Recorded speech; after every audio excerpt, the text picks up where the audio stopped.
Hi!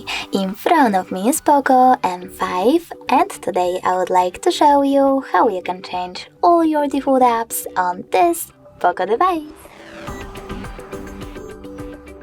You need to begin by installing your new defaults. I will go with Opera Mini browser.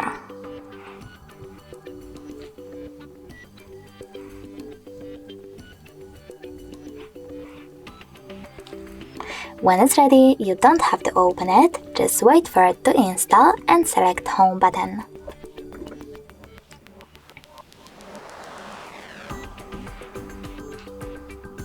Then you need to access Devices Settings.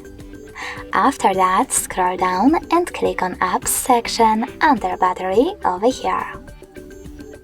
Then you need to click on Manage Apps and select those three dots at the top right corner.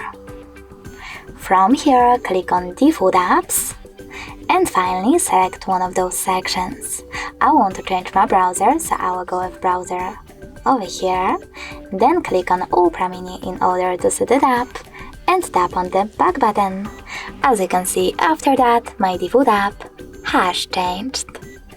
Thanks so much for watching. If you enjoyed this video, leave a like, comment and definitely subscribe. Bye!